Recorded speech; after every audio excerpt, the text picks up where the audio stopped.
Hi there, my name is Vlad, and I bet you wouldn't have guessed that I'm a photographer considering that I started the video with a mug in my hand. But today we're not talking about cliche stuff that photographers do on YouTube. Today we're talking about this little fellow. This is the project that I spent my last week working on, and because I still need some engagement on this channel while keeping the videos as short as possible, I'm gonna ask you to guess in the comments how do I use this in the photography studio. And I'm also going to give you a little hint. It helps with organizing stuff and it's not just a pretty face. Although you have to agree that it's kinda cute looking. Now I'm waiting for you to take your guess.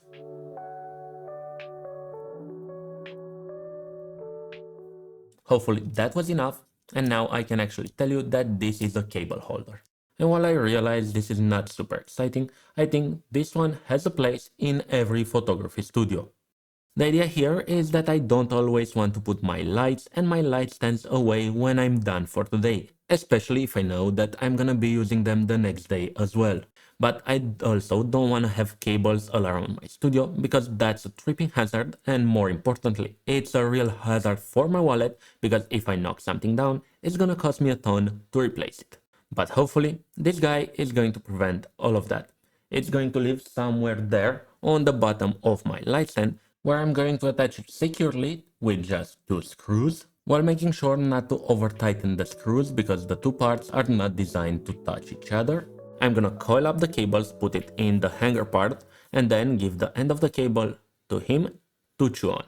And yeah, I said chew on. No, it's not going to damage your cables. This is not a dog, but I can put the end of the cable in its mouth, and this way I can move my light around in the studio and I don't have to worry about the cable coming undone. And while I do realize that this is probably just me being lazy, sometimes I just wanna put the light away on top of its light stand in a corner and call it a day.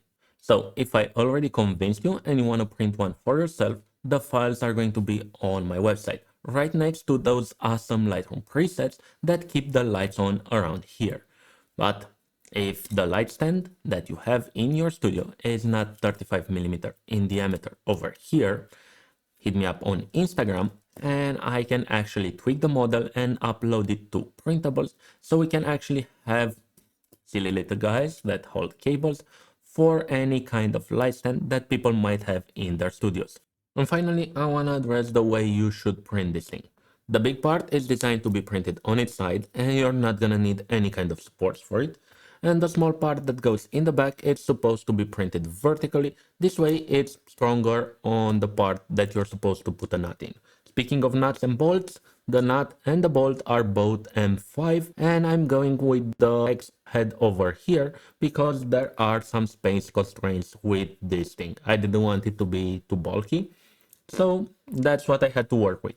But if my American friends don't have M5 screws, we can figure something out and slightly modify the model as well. And that was it for today. Hopefully this guy will spawn in photography studios all around the world, and if you do happen to use it, please make sure to take a photo and send it my way. I would love to see my design in action in your photography studio. And if you enjoy photography related content, maybe hit the subscribe button and all the other ones so the algorithm will recommend this video to more photographers.